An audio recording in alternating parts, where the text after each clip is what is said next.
ജനാധിപത്യത്തെ ഇല്ലാതാക്കിയ അടിയന്തരാവസ്ഥ കാലത്തെ ഓർത്തെടുത്ത് ബി.ജെ.പി. മുൻ സംസ്ഥാന അധ്യക്ഷൻ കെ രാമൻപിള്ള. അടിയന്തരാവസ്ഥയ്ക്കെതിരെ കേരളത്തിൽ അങ്ങോളം ഇങ്ങോളം കാൽനടയായി സഞ്ചരിച്ച് സമൂഹത്തെ സമരസന്നദ്ധമാക്കിയ നേതാവ് കൂടിയാണ് രാമൻപിള്ള. സത്യഗ്രഹികളെ വേട്ടയാടിയും തല്ലിച്ചതച്ചും രാഷ്ട്രീയ രാക്ഷസീയത നടമാടിയ അടിയന്തരാവസ്ഥ കാലം ഇന്നും കെ രാമൻപിള്ളയ്ക്ക് നടുങ്ങുന്ന ഓർമ്മകൾ തന്നെ.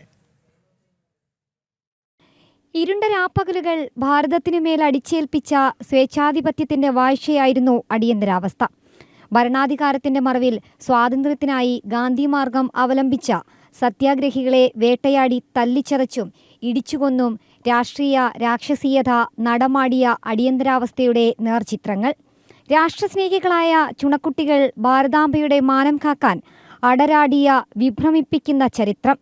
ഇത് പറഞ്ഞത് മറ്റാരുമല്ല, ജനാധിപത്യത്തെ ഇല്ലാതാക്കിയ ആ കറുത്ത ദിനങ്ങളിൽ കേരളത്തിൽ അങ്ങോളം ഇങ്ങോളം കാൽനടയായി നടന്ന സമരം നടത്തിയ ബി.ജെ.പി. മുൻ സംസ്ഥാന അധ്യക്ഷനും ലോക് സംഘർഷ സമിതി അധ്യക്ഷനുമായ കെ രാമൻപിള്ള. ഭാരതത്തിൽ അതുവരെ സംഭവിക്കാത്തതാണ് 1975 ജൂൺ 25 അർദ്ധരാത്രി പ്രഖ്യാപിച്ചത്. ഒന്നാമത്തത് നിയമവിരുദ്ധമായ ഒരു പ്രഖ്യാപനമായിരുന്നു. ഇവിടെ നിയമാനുസൃതമായിട്ടുള്ളൊരു അടിയന്തരാവസ്ഥ നിലവിലിരിക്കെയാണ് ക്യാബിനറ്റിൽ പോലും തീരുമാനിക്കാതെ ഇന്ദിരാഗാന്ധി രാഷ്ട്രപതിയെ കണ്ട് അടിയന്തരാവസ്ഥ പ്രഖ്യാപനത്തിൽ ഒപ്പുവെപ്പിച്ചത്. അതുതന്നെ നിയമവിരുദ്ധമായ രീതിയാണ്. ഭാരതത്തിന്റെ ചരിത്രത്തിൽ സമാന സാഹചര്യം മുൻപ് ഉണ്ടായിട്ടില്ല.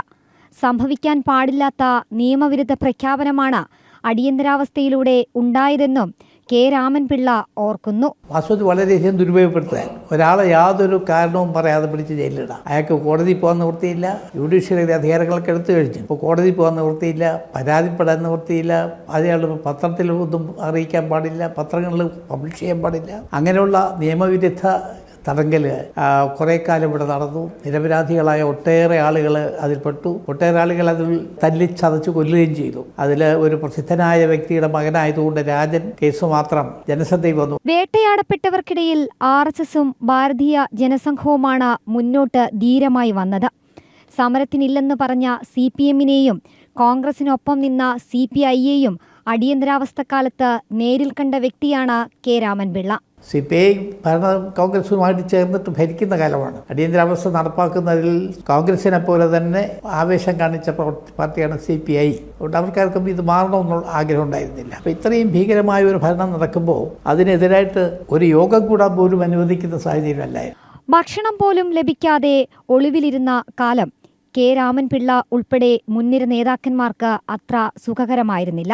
ഞങ്ങളുടെ ഈ 2 മാസം നടത്തിയ സമരം ഒരു സ്ഥലത്തും ഒരു ചെറിയ അക്രമം പോലും ഉണ്ടായില്ല. വളരെ സമാധാനപരമായിട്ട് നടത്താൻ കഴിഞ്ഞു.